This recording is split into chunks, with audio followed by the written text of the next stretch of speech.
ये कहानी है एक आदमी और उसकी 3 बेटियों की है। उसकी बीवी कुछ साल पहले वफात पा चुकी थी। उसकी तीनों बेटियां बहुत खूबसूरत थीं, मगर सबसे छोटी बेटी अपनी बहनों में सबसे ज्यादा समझदार थी। उसका नाम ज़ैनब था। करमदीन अपनी तीनों बेटियों से बहुत प्यार करता था। उसने कभी अपनी बेटियों को मां की कमी महसूस नहीं होने दी। वह अपनी बेटियों की हर ख्वाहिश पूरी करता था। अब करमदीन की बेटियां बड़ी हो चुकी थीं और अपने पिता के लिए खुद से खाना बनाने लगी थीं। जब करमदीन काम के सिलसिले में बाहर जाता तो उसकी बेटियां उसके लिए खाना तैयार करके साथ दे देती। उसी गांव में एक बेवा औरत भी रहती थी जिसकी एक बेटी थी। उस बेवा की आदत थी कि वह हर घर में कुछ ना कुछ मांगने के लिए चली जाती थी।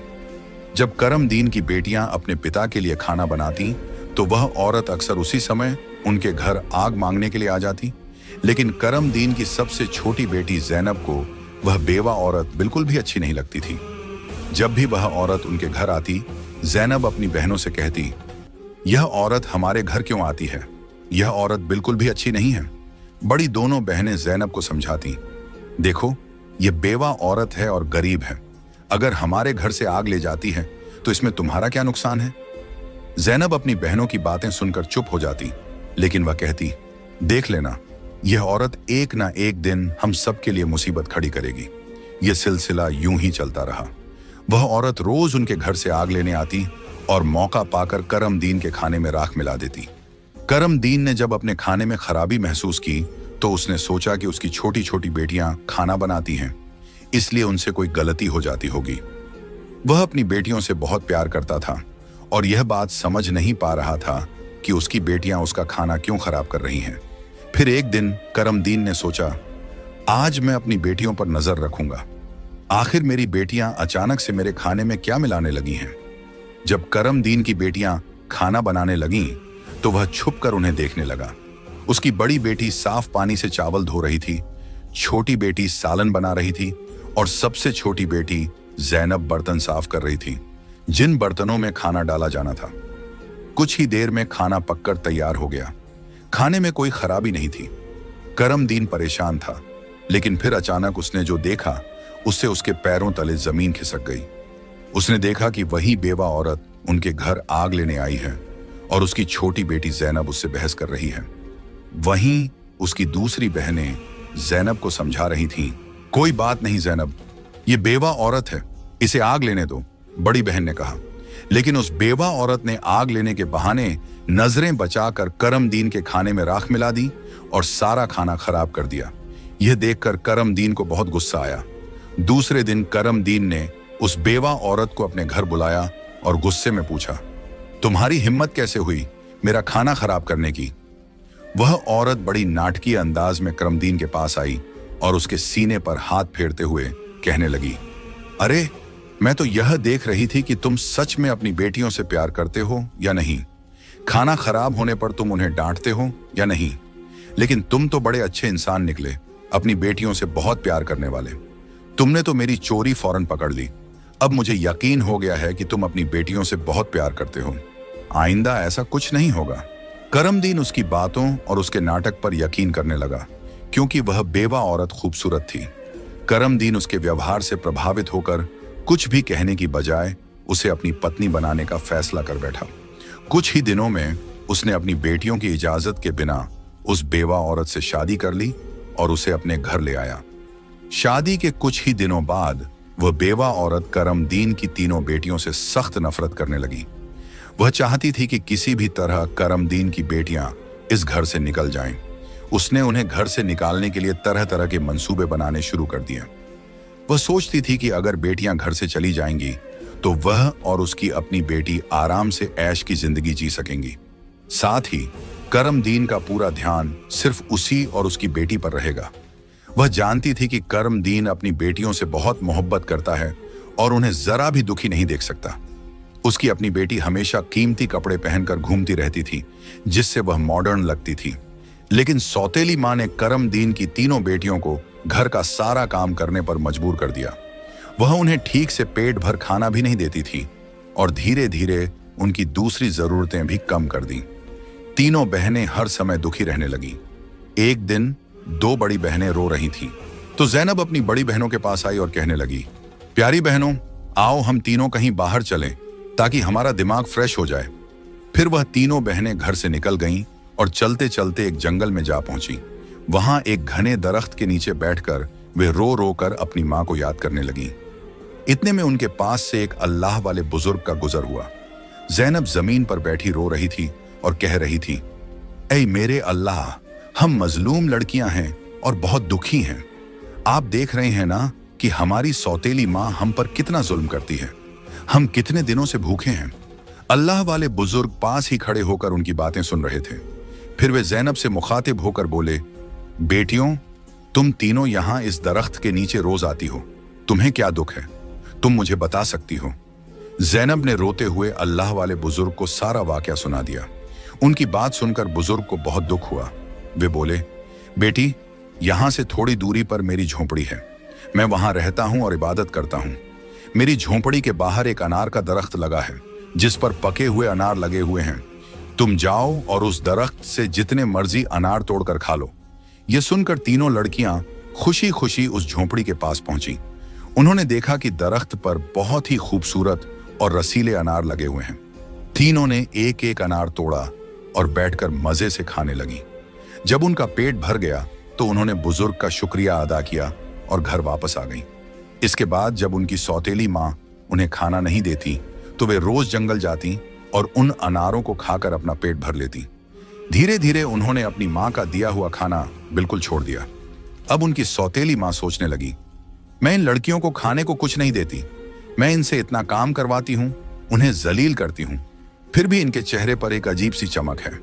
इनमें से कोई बीमार भी नहीं पड़ती, बल्कि इनकी खूबसूरती बढ़ती जा रही है। और मेरी बेटी, जिसे मैं इतना अच्छा खाना देती हूँ, वह उनके आगे बदसूरत लगती है। दूसरे दिन जब वह लड़कियां जंगल की तरफ गईं, तो सौतेली माँ ने अपनी बेटी को उनका पीछा करने के लिए भेज दिया। जब तीनों लड़कियां अनार तोड़कर खा रही थीं, तो जैनब ने अपनी सौतेली बहन को देख लिया। उसने बाकी बहनों से कहा, यह लड़की हमारा पीछा कर रही है, मैं इसे यहां से भगा देती हूं। फिर जैनब ने अपने हाथ में पकड़ा अनार छुपा लिया और बोली, अगर यह सब कुछ अपनी मां को बता देगी तो यह हमारे लिए परेशानी का कारण बन सकती है। लेकिन जैनब की दूसरी बहनें बोली, जैनब, तुम कैसी बातें कर रही हो? यह बेचारी बेकसूर है। जैनब की बड़ी बहनें बोली, हमारी सौतेली मां तंग करती हैं, यह तो हमें कुछ नहीं कहती। इसके बाद तीनों बहनों ने अपनी सौतेली बहन को पास बिठाया और उसे एक अनार पकड़ा दिया। लेकिन सौतेली बहन ने अनार नहीं खाया और जल्दी से अपनी मां के पास जाकर कहने लगी, मां, वे लड़कियां भूखी नहीं रहती, वे तो जंगल में एक दरख्त से अनार तोड़कर खा लेती हैं। उसी दरख्त के पास एक बुजुर्ग भी इबादत कर रहे थे और उन्होंने भी उन्हें रोकने की कोशिश नहीं की। यह सुनकर सौतेली मां को बहुत गुस्सा आया। वह सोचने लगी, मैं इन लड़कियों को अनार खाने से कैसे रोकूं? पूरा दिन वह गुस्से में ही रही। जब शाम को करमदीन काम से घर वापस आया तो उसने अपनी बीवी को परेशान देखा। वह बोला, तुम्हें क्या परेशानी है? क्यों इतनी उदास बैठी हो? वह कहने लगी, मेरे सिर में बहुत तेज दर्द है और यह किसी दवा से ठीक नहीं होगा। करमदीन ने पूछा, तो फिर कैसे ठीक होगा? वह तुरंत बोली, जंगल में एक अनार का दरख्त है जिस पर लाल लाल अनार लगे हैं। अगर तुम उस दरख्त को जड़ से कटवा दो और उसकी जड़ें उबालकर दवा बना लो और मेरे माथे पर लगाओ तो मेरा सिर दर्द ठीक हो सकता है। करमदीन ने कहा, बस इतनी सी बात। फिर उसने कुछ आदमियों को बुलाया और उन्हें पैसे देकर कहा, जंगल में एक अनार का दरख्त है, तुम लोग उसे जड़ से उखाड़ फेंको और उसकी जड़ें मुझे लाकर दो। कुछ ही घंटों में वे आदमी उस दरख्त को जड़ से उखाड़कर उसकी जड़ें करमदीन के पास ले आए। करमदीन ने जल्दी से आग जलाई और उन जड़ों से दवा बनाकर अपनी बीवी के माथे पर मलने लगा। थोड़ी ही देर में उसकी बीवी कहने लगी, अब मुझे आराम है। अगले दिन जब तीनों बहनें जंगल गईं, तो उन्होंने देखा कि अनार का दरख्त किसी ने जड़ से उखाड़ दिया है। यह देखकर वे बहुत परेशान हो गईं और सोचने लगी, अब हम क्या खाएंगे? तभी वे तीनों लड़कियां वहीं बैठकर रोने लगी। उनके रोने की आवाज सुनकर अल्लाह वाले बुजुर्ग अपनी झोंपड़ी से बाहर आए। वे समझ गए कि लड़कियां क्यों रो रही हैं। वे बोले, इसमें रोने की क्या बात है? अल्लाह तुम्हें इससे भी बेहतर कुछ देगा। फिर अल्लाह वाले बुजुर्ग ने अपनी उंगली से जमीन की तरफ इशारा किया और वहां पर एक छोटी सी नदी बन गई जिसमें पानी की जगह दूध बह रहा था। उन्होंने उन लड़कियों को एक मिट्टी का प्याला दिया और कहा, जहां से जितना मर्जी हो दूध पियो। लड़कियां बहुत खुश हुईं और मिट्टी के प्याले में दूध भरकर पीने लगीं। जब उनका पेट भर गया तो वे बुजुर्ग का शुक्रिया अदा करके घर वापस आ गईं। इसके बाद उनका रोज का यह मामूल हो गया कि वे तालाब के पास जाती और मिट्टी के प्याले में दूध भरकर पी लेती। उनकी सौतेली माँ उनकी सेहत देखकर हैरान थी। उसने अपनी बेटी को बुलाया और कहा, मैंने तो जंगल से अनार के दरख्त का नामो निशान मिटा दिया था, फिर भी इन लड़कियों की सेहत पर कोई असर नहीं पड़ा। मैं तो इन्हें पेट भर खाना भी नहीं देती। आखिर ये ऐसा क्या खा रही हैं जिससे इनकी सेहत इतनी अच्छी हो रही है? उसने अपनी बेटी से कहा, इनका पीछा करो और पता लगाओ कि ये क्या खाती हैं। लड़की फिर से अपनी बहनों का पीछा करते हुए जंगल में गई। जब तीनों मिट्टी के प्याले से दूध पी रही थीं, तो जैनब ने पीछे मुड़कर देखा।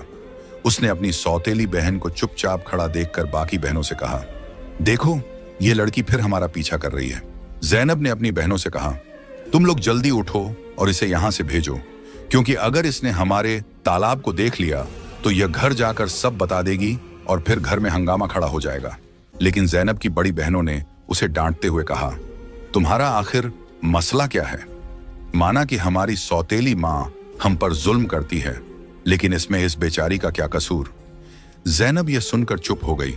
इसके बाद तीनों ने अपनी सौतेली बहन को नदी के पास बिठाया और मिट्टी के प्याले में दूध भरकर उसे दिया। उस लड़की ने दूध पिया और जल्दी से अपनी माँ के पास पहुंचकर तालाब और दूध वाली पूरी बात बता दी। सौतेली माँ को यह सुनकर बहुत गुस्सा आया। उसने अपने गांव के कुछ आदमियों को बुलाया और कहा, तुम जितने पैसे चाहो मैं तुम्हें दूंगी, लेकिन तुम्हें जंगल में जाना होगा। वहां एक बुजुर्ग की झोंपड़ी और तालाब है। तुमने वो झोंपड़ी खत्म कर देनी है और तालाब में मिट्टी डाल देनी है। बदले में तुम्हें बहुत पैसा मिलेगा। कुछ ही देर में वे आदमी उसकी मर्जी के मुताबिक सब कुछ करके लौट आए। वह औरत अब बहुत खुश थी। अगले दिन जब तीनों बहनें जंगल में गईं, तो उन्होंने देखा कि वहां न तो तालाब है और न ही बुजुर्ग की झोंपड़ी। यह देखकर उन्हें पहाड़ जैसा दुख हुआ। वे वहीं बैठकर रोने लगीं और भूखी प्यासी अपने घर लौट आईं। उनकी सौतेली माँ यह देखकर बहुत सुकून महसूस कर रही थी।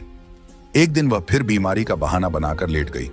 शाम को जब करमदीन घर आया तो उसने अपनी बीवी को प्यार से कहा, चाहे मेरा सब कुछ बिक जाए, लेकिन मैं तुम्हें कुछ नहीं होने दूंगा। तुम्हारा इलाज सबसे अच्छे डॉक्टर से करवाऊंगा। लेकिन उसकी बीवी कुछ और ही चालें चल रही थी। उसने कहा, आपको इतना कुछ करने की जरूरत नहीं है। मेरी जिंदगी बचाने के लिए बस एक छोटा सा काम करो। करमदीन बोला, जल्दी बताओ क्या करना है, मैं वही करूंगा।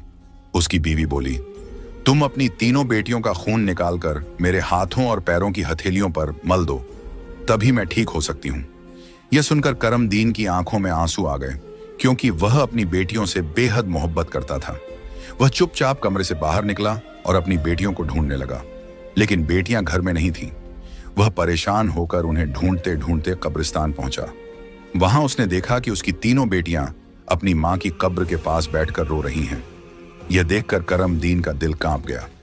एक तरफ उसकी बीवी की ख्वाहिश थी और दूसरी तरफ उसकी बेटियों की जिंदगी। करमदीन को समझ नहीं आ रहा था कि वह क्या करे। उसने सोचा कि उसकी बीवी उसकी बेटियों से कभी खुश नहीं होगी और उसकी बेटियां अपनी सौतेली मां के साथ खुश नहीं हैं। इसलिए उसने फैसला किया कि बेटियों को कहीं दूर ले जाएगा। उसने अपनी बेटियों को गले लगाया और कहा, ऐ बेटियों, तुम क्यों परेशान होती हो? मैं तुम्हें कहीं और ले चलता हूं। वह अपनी बेटियों को एक घने जंगल में ले गया। वहां उसने मिट्टी का चूल्हा बनाया और बेटियों को खाना बनाकर खिलाया। जब बेटियों ने पेट भरकर खाना खा लिया तो वे एक दरख्त के नीचे सो गईं। करमदीन ने अपनी बेटियों को वहीं सोते हुए छोड़ दिया और वहां से भाग गया। उसके दिल में यही ख्याल था कि कम से कम मेरी बेटियां जिंदा तो रहेंगी और अपनी सौतेली मां के जुल्म से बची रहेंगी। रास्ते में उसने एक हिरण का शिकार किया और उसका खून लेकर अपनी बीवी को दे दिया। उसकी बीवी ने वह खून अपने हाथों और पैरों पर लगाया और खुश होकर कहा, अब मुझे आराम है। उसे यकीन हो गया कि करमदीन ने अपनी बेटियों को मार दिया। दूसरी तरफ जब तीनों बहनें जागीं तो उन्होंने देखा कि उनका बाप उन्हें छोड़कर जा चुका है। वे अपने बाप को पुकारने लगीं। जंगल में जंगली जानवरों की आवाजें सुनकर वे डर गईं और रोने लगीं। इत्तेफाक से उसी जंगल में 3 दोस्त शिकार के लिए आए थे। जब वे शिकार करके लौटने लगे तो उनमें से एक दोस्त, जिसका नाम नासिर था, कहने लगा, मुझे लगता है, नासिर ने कहा, यहाँ कोई मुसीबत में है। क्या तुम लोग किसी के रोने की आवाज नहीं सुन रहे? मुझे तो किसी के रोने की आवाज आ रही है। चलो जल्दी से देखते हैं, शायद किसी को हमारी मदद की जरूरत हो। फिर तीनों दोस्त आवाज की दिशा में चल पड़े। आगे जाकर उन्होंने देखा कि 3 खूबसूरत लड़कियां बैठी हुई रो रही हैं। नासिर आगे बढ़ा और उनसे पूछा, तुम यहां अकेली क्या कर रही हो और इतना क्यों रो रही हो? जैनब ने नासिर को अपनी पूरी कहानी सुना दी। लड़कों को उन पर बड़ा तरस आया। वे आपस में कहने लगे, क्यों ना हम इन लड़कियों से शादी कर लें? इन्हें एक छत मिल जाएगी और हमारी जिंदगी भी सुकून से गुजरने लगेगी। फिर उन तीनों लड़कों ने उन तीनों लड़कियों से शादी कर ली। जैनब की शादी नासिर के साथ हो गई। संयोग से उन तीनों दोस्तों के घर पास पास थे। तीनों बहनें खुशी खुशी अपने अपने घरों में रहने लगीं। 1 साल के बाद जैनब के घर में बेटे की पैदाइश हुई। ये देखकर नासिर के दोस्त और जैनब की बहनें बहुत खुश हुईं। धीरे धीरे जैनब का बेटा 2 साल का हो गया। एक दिन नासिर ने अपने दोस्तों से कहा, मेरा आज फिर जंगल में शिकार करने का मन हो रहा है, चलो शिकार पर चलते हैं। लेकिन उसके दोस्तों ने मना कर दिया और कहा, हमें तो किसी जरूरी काम से जाना है, हम तुम्हारे साथ जंगल नहीं जा सकते। नासिर ने जैनब से इजाजत ली और अकेला ही जंगल में शिकार के लिए चला गया। लेकिन इसके बाद कई दिन गुजर गए और नासिर घर वापस नहीं आया। जैनब बहुत परेशान हो गई। उसकी बहनें भी उसकी चिंता देखकर चिंतित हो गईं। जैनब के जीजा नासिर के दोस्त ने उसे तसल्ली देते हुए कहा, तुम फिक्र मत करो, हम नासिर को ढूंढकर जरूर वापस लाएंगे। लेकिन करनी खुदा की यह हुई कि नासिर के दोस्त भी उसे ढूंढने जंगल गए, लेकिन वे भी वापस नहीं लौटे। उन तीनों बहनों पर एक बार फिर से गम का पहाड़ टूट पड़ा। एक दिन जैनब अपने बेटे को सुला रही थी कि दरवाजे पर दस्तक हुई। उसने जल्दी से जाकर दरवाजा खोला तो क्या देखती है कि एक बुजुर्ग फकीर जिसने हरे रंग के कपड़े पहने हुए थे दरवाजे पर खड़ा है।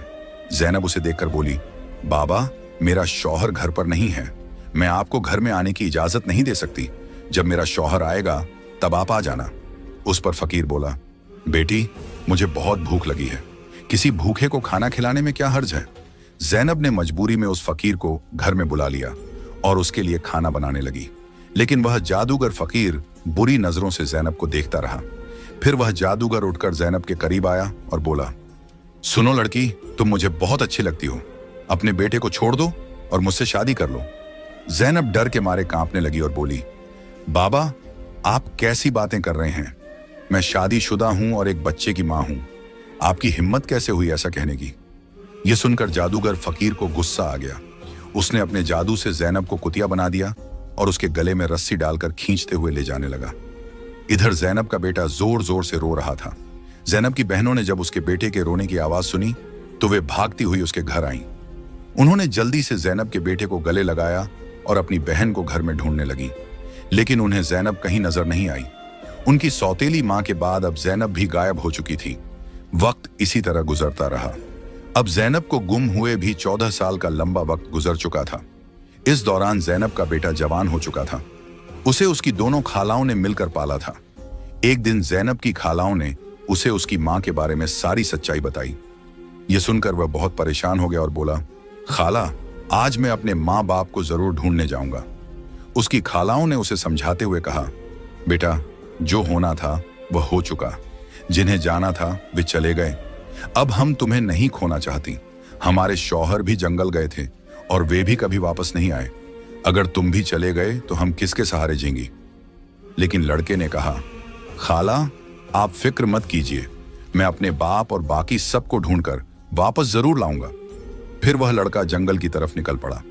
कई दिनों तक जंगल में इधर उधर भटकता रहा, लेकिन उसे कुछ समझ नहीं आया कि वह अपने माँ बाप को कहाँ ढूंढे।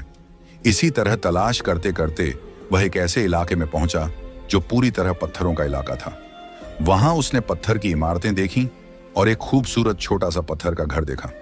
वह गौर से उस घर को देख रहा था कि तभी उस घर से एक बुजुर्ग बाहर आए और बोले, बेटा, तुम यहां नए लगते हो, तुम्हें इस खतरनाक इलाके में आने की क्या जरूरत थी?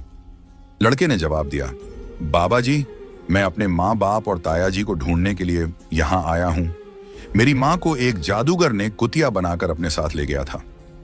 अल्लाह वाले बुजुर्ग बोले, बेटा, यह इलाका एक बहुत बड़े जादूगर का है। वह बहुत ताकतवर है। जो भी उससे पंगा लेता है या उसे बेइज्जत करता है, वह उसे पत्थर का बना देता है। ये जो तुम अपने इर्द गिर्द पत्थर देख रहे हो, ये भी कभी इंसान थे। जादूगर ने इन्हें पत्थर बना दिया। कुछ साल पहले यहाँ एक नौजवान आया था। उसके बाद उसके पीछे 2 और नौजवान आए।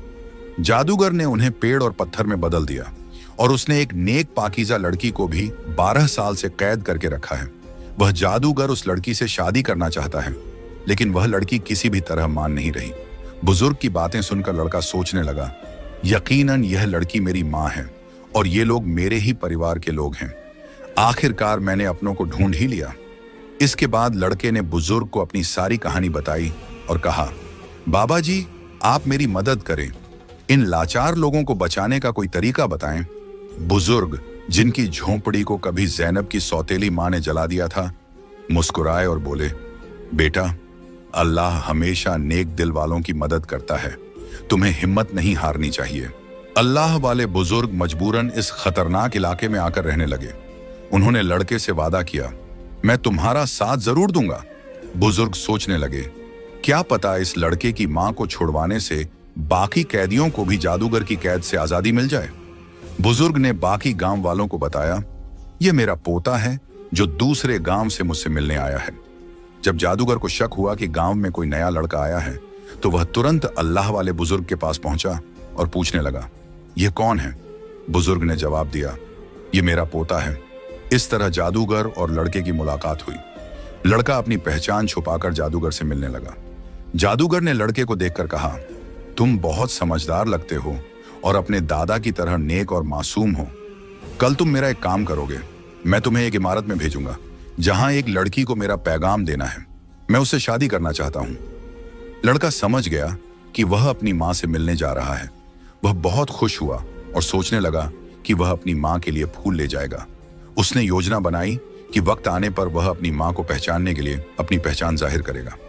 ज़ैनब की शादी के वक्त नासिर ने उसे एक अंगूठी दी थी जिस पर उसका नाम लिखा हुआ था। बाद में ज़ैनब ने वह अंगूठी अपने बेटे को पहना दी थी। सालों बाद वह अंगूठी बढ़ाकर दोबारा बनाई गई और लड़के ने अब भी वही अंगूठी पहनी हुई थी। अल्लाह वाले बुजुर्ग ने लड़के से कहा, अपनी अंगूठी को फूलों के गुलदस्ते में छुपा दो। जब तुम्हारी मां इसे देखेगी तो वह तुरंत तुम्हें पहचान लेगी। लेकिन यह काम आसान नहीं होगा।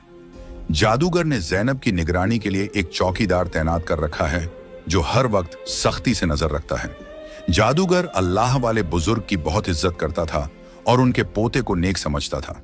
उसने लड़के को गुलदस्ता देकर रोजाना ज़ैनब के पास भेजना शुरू कर दिया। लड़के की कम उम्र महज 14 साल की वजह से जादूगर को उस पर कोई शक नहीं हुआ। ज़ैनब को एक कमरे में कैद करके रखा गया था जहां किसी मर्द को जाने की इजाजत नहीं थी।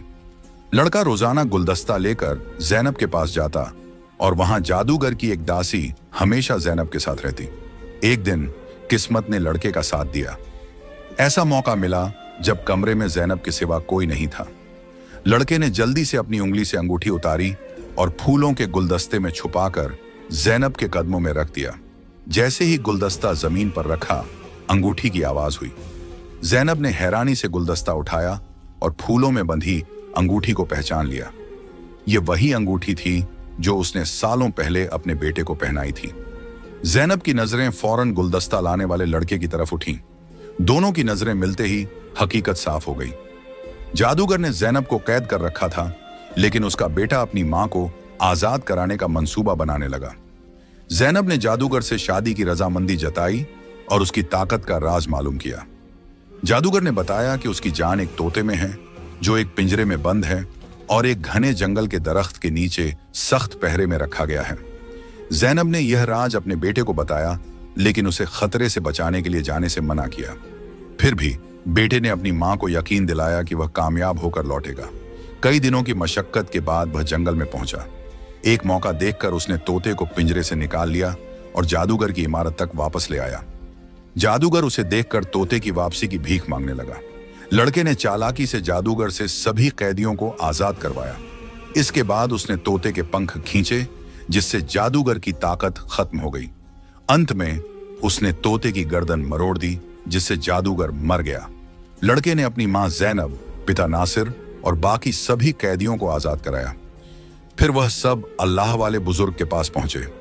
सबने बुजुर्ग का शुक्रिया अदा किया और अपने घर लौट आए। ज़ैनब की बहनें अपने शौहर से मिलकर बहुत खुश हुईं, जो जादूगर की कैद में सालों तक रहे थे। उनके पिता, जो अपनी बेटियों को खोने के गम में डूबे थे, उन्हें सही सलामत देखकर खुशी से रोने लगे। उन्होंने बेटियों से माफी मांगी और बताया कि उनकी बीवी की साजिशों की वजह से यह सब हुआ। बेटियों ने अपने पिता को तसल्ली दी और कहा, हम अपनी जिंदगियों से खुश हैं।